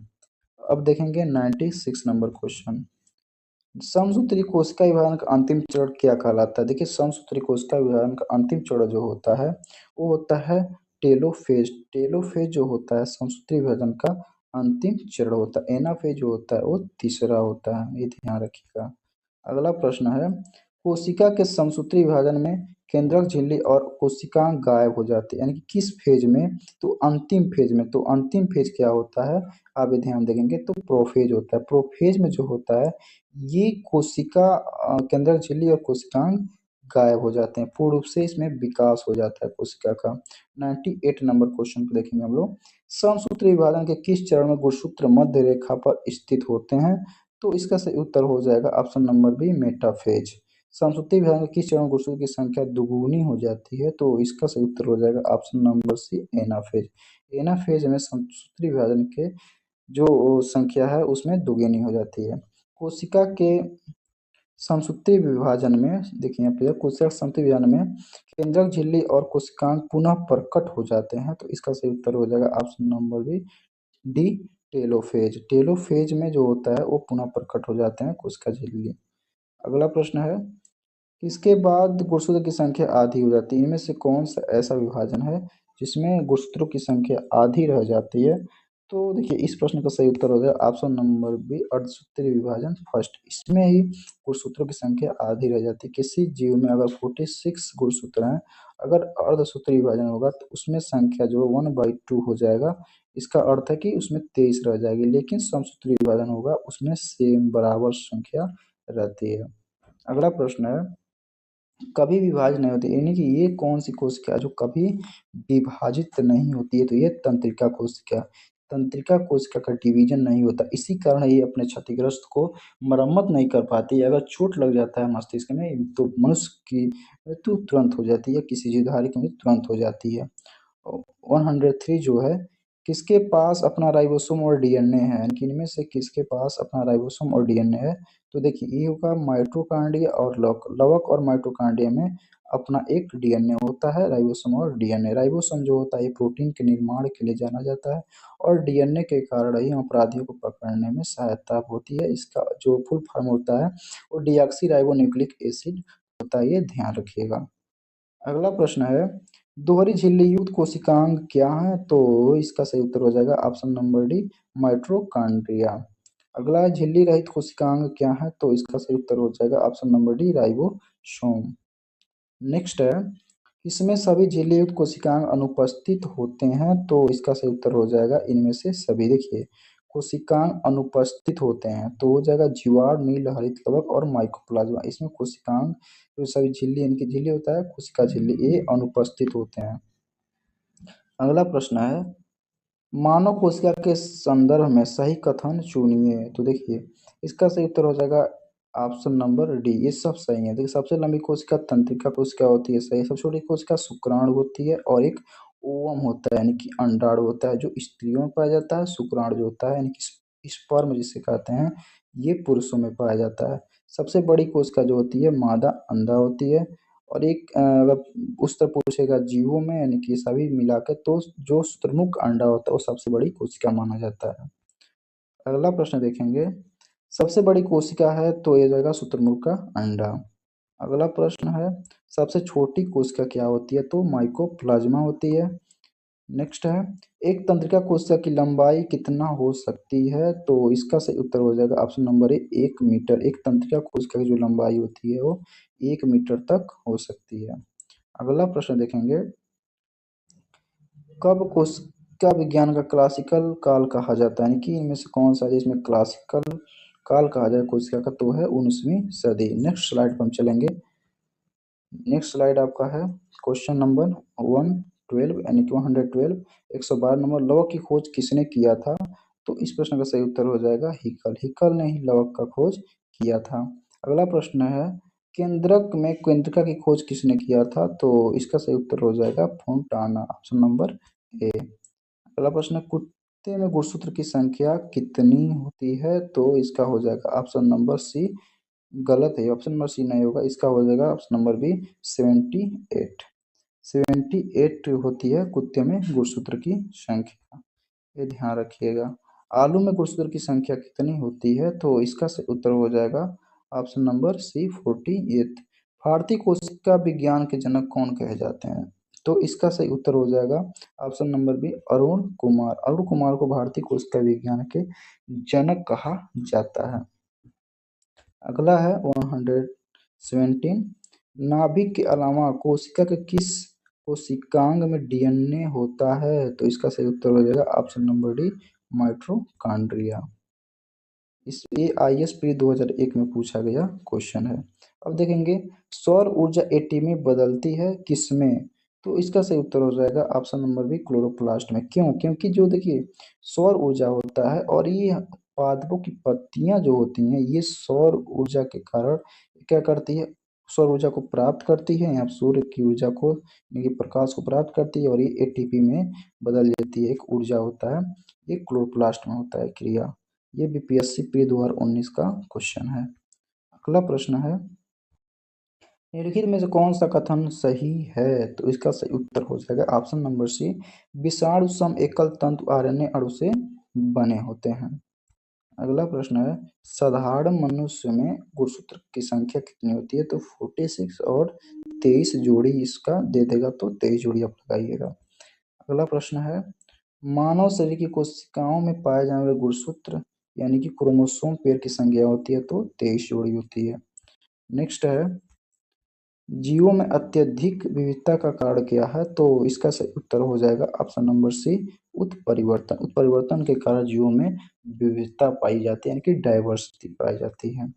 अगला प्रश्न देखेंगे निम्न में किसमें लिंग गुणसूत्र नहीं होते हैं? इनमें से कौन से ऐसे हैं जिसमें लिंग गुणसूत्र नहीं पाया जाता? वो छिपकली होती है और छिपकली में जो होता है वो कोशिका डिवीजन अच्छे से देखा जाता है। इसी कारण इनकी जो पूंछें होती हैं वो कट जाती हैं तो पुनः निर्माण हो जाती है और चूहे की पूंछ भी पुनः निर्माण हो जाता है। नेक्स्ट स्लाइड में देखेंगे 124 क्वेश्चन पादप कोशिका जंतु कोशिका से किस प्रकार भिन्न होती है? तो इसका सही उत्तर हो जाएगा ऑप्शन नंबर बी कोशिका भित्ति। देखिए कोशिका भित्ति जो होता है केवल पादपों में पाया जाता है, न कि जंतु कोशिका में। अगला प्रश्न है जंतु कोशिका में निम्न में से क्या अनुपस्थित होता है? तो इसका सही उत्तर हो जाएगा सेलुलोज की कोशिका भित्ति, लेकिन केंद्रक और माइटोकॉन्ड्रिया पाया जाता है। अगला प्रश्न है जैव कोशिका का कौन सा भाग पावर हाउस कहलाता है? तो इसका सही उत्तर हो जाएगा माइटोकॉन्ड्रिया। नेक्स्ट है निम्न में से किस कोशिकांग को कोशिका का पावर हाउस कहते हैं? तो ये जाएगा माइटोकॉन्ड्रिया को कोशिका का पावर हाउस कहा जाता है। कोशिका का शक्ति स्रोत क्या हो? तो यह है माइटोकॉन्ड्रिया। अगला है प्लाज्मा झिल्ली क्या होती है? तो इसका सही उत्तर हो जाएगा ऑप्शन नंबर डी ए व बी लिपिड और प्रोटीन से ही प्लाज्मा झिल्ली का निर्माण होता है, ये ध्यान रखिएगा। प्रोटीन संश्लेषण यानी कि प्रोटीन सिंथेसिस में निम्न कोशिका सेल ऑर्गेनेल्स में किनकी भूमिका सबसे अधिक महत्वपूर्ण है? तो इसका सही उत्तर हो जाए ऑप्शन नंबर अंतःद्रवी जालिका और राइबोसोम। देखिए अंतःद्रवी जालिका जो होती है वो दो प्रकार की होती है, एक होती है चिकनी इंडोप्लाज्मिक रेटिकुलम यानी कि इसे ईआर से परिचित करते हैं, एक होती है खुरदुरी इंडोप्लाज्मिक रेटिकुलम। अगला प्रश्न है मानव शरीर के किस अंग में लसिका कोशिकाएं बनती हैं? तो इसका सही उत्तर हो जाएगा ऑप्शन नंबर डी तिल्ली। तिल्ली में जो होती है लसिका कोशिकाएं बनती है, तिल्ली को ही प्लीहा कहा जाता है और इसी को इंग्लिश में स्प्लीन का नाम दिया जाता है। ठीक है, ध्यान रखिएगा। इसे आरबीसी का जो आत्महत्या है ये करता है, आरबीसी की जो हानिकारक होता है आरबीसी के लिए।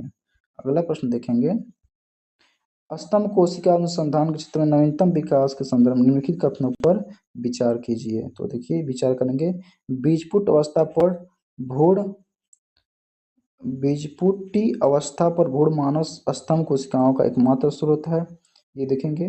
तो देखिए ये जो ऑप्शन नंबर हो जाएगा, अब ये देखेंगे कि कौन सा ये कौन गलत, पहले ये देखेंगे, पहले पढ़ें। स्तंभ कोशिकाएं बीजपुटी को नष्ट किए बिना प्राप्त की जा सकती है। स्तंभ कोशिकाएं वस्तुतः अंतकाल स्वयं ही पात्र संजीवित हो सकती है। तो हम नेक्स्ट स्लाइड पे जाएंगे, अभी देखेंगे इसके ऑप्शन को। और चौथा नंबर जो है भारतीय अनुसंधान केंद्रों ने कुछ कोशिका रेखाओं का भी सृजन किया है जिन्हें कई प्रकार के ऊतकों में विभाजित किया जाता है, यानी कि विकसित किया जाता है। तो देखिए इसका सही उत्तर हो जाएगा 3 व 4 होगा। भारतीय अनुसंधान केंद्रों ने कुछ कोशिका रेखाओं का भी सृजन किया, जिन्हें कई प्रकार के ऊतकों में विकसित किया जा सकता है। और जो हमारा थर्ड नंबर है, काल तक स्वयं पात्रे संजीत हो सकती है। 3 और 4 हम लोग का स्तंभ कोशिका अनुसंधान क्षेत्र के बारे में सही होगा। अब नेक्स्ट स्लाइड पे जाएंगे हम लोग। 33 नंबर क्वेश्चन देखेंगे, निम्नलिखित में से कौन सा कथन प्राणियों में स्तंभ कोशिकाओं के प्रत्यारोपण संदर्भ में असत्य है? तो इसका सही उत्तर हो जाएगा ऑप्शन नंबर डी, ये केवल भ्रूण में पाई जाती है। देखिए ये जो होता है ये केवल भ्रूण नहीं पाया जाता, ये गलत है, ये सब में पाया जाता है। अगला प्रश्न है, प्रक्रमित कोशिका मृत्यु प्रोग्राम्ड सेल डेथ के कोशिकीय और आणविक नियंत्रक को क्या कहते हैं? तो इसका सही उत्तर हो जाएगा ऑप्शन नंबर ए, एमाप्टासिस। ये प्री आईएएस का जो है एग्जाम हुआ था 2001 में, क्वेश्चन एराइज हुआ था। हमारे तंत्र में अधिकतम एटीपी अणु को उत्पन्न करने वाले पद कौन है? यानी कि जी सबसे अधिक ऊर्जा कौन जो अथी करते हैं, ऊर्जा को बदलते हैं एटीपी में? तो इसका सही उत्तर हो जाएगा ऑप्शन नंबर बी, क्रेब्स चक्र। अगला प्रश्न है, निम्नलिखित में से किसकी कोशिका में कोई एंजाइम नहीं होता है? तो इसका सही उत्तर हो जाएगा विषाणु। विषाणु में कोई एंजाइम नहीं पाया जाता, बल्कि शैवाल, जीवाणु और लाइकेन में पाया जाता है। नेक्स्ट देखेंगे हम लोग, कोशिका का शक्ति स्रोत क्या कहा जाता है? माइटोकॉन्ड्रिया है, ये तो सब कोई जानता है। डीएनए की खोज किसने किया था? तो डीएनए की खोज जो किए थे, देखिए इसका जो क्वेश्चन हो जाएगा, डीएनए का जो मॉडल की खोज किए थे वाटसन और क्रिक किया था। ठीक है, ये ध्यान में रखिएगा। अगला प्रश्न देखेंगे नेक्स्ट स्लाइड पे, संवहनी वैस्युकुलर पौधों में पानी ऊपर किससे जाता है? तो इसका सही उत्तर हो जाएगा option number D, xylem tissue. Xylem के द्वारा ही जो पानी होता है तना के द्वारा पौधों में हर टहनियों में जाता है। इसी के कारण फ्लोएम के कारण जो होता है, फ्लोएम जो उत्तक होता है टिश्यू, इसके कारण भोजन का संवहन होता है, ये ध्यान में रखिएगा। पुरुष जिन संगठन होता है तो ये होता है एक्स वाई, स्त्री का जो होता है वो एक्स एक्स होता है, लेकिन पुरुष का एक्स वाई गुणसूत्र पाए जाते हैं। अगला प्रश्न है, प्रयोगशाला में सर्वप्रथम डीएनए का संश्लेषण किसने किया था? तो इसका सही उत्तर हो जाएगा ऑप्शन नंबर बी, हर्बर्ट कोबिन जो खुराना थे, वो प्रयोगशाला में सर्वप्रथम डीएनए का संश्लेषण किया था। नेक्स्ट है, तना काट आमतौर पर किसके प्रवर्धन के लिए प्रयोग किया जाता है? तो यह है गन्ना। अगला प्रश्न है, 80% से अधिक सेल पाए जाने वाला पदार्थ कौन सा है? तो ये हो जाएगा जल। अगला है, सेल में पाया जाता है, देखिए सेल में, यहाँ पे सेल में रहेगा तो जल पाया जाता है 80%।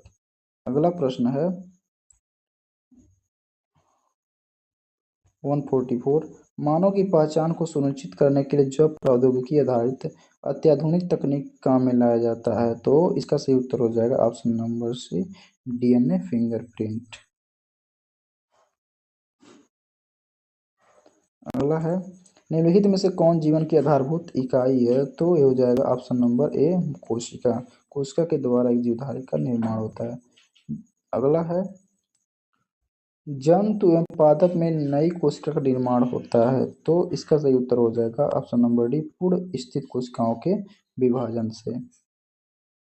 अगला है, झिल्ली रहित अंगक राइबोसोम मिलते हैं, तो इस प्रश्न का सही उत्तर हो जाएगा ऑप्शन नंबर सी, दोनों कोशिकाओं में। प्रोकैरियोटिक और यूकैरियोटिक दोनों कोशिकाओं में झिल्ली रहित अंगक राइबोसोम मिलता है। राइबोसोम में प्रोटीन का निर्माण होता है, ये ध्यान दीजिए। इसे ही प्रोटीन की फैक्ट्री कहा जाता है। 48 नंबर है, पौधों में प्रकाश संश्लेषण के लिए आवश्यक प्रकाशीय ऊर्जा को किस लवक द्वारा संचित किया जाता है? तो ये हो जाएगा हरित लवक के द्वारा, ये पौधों में पाया जाता है।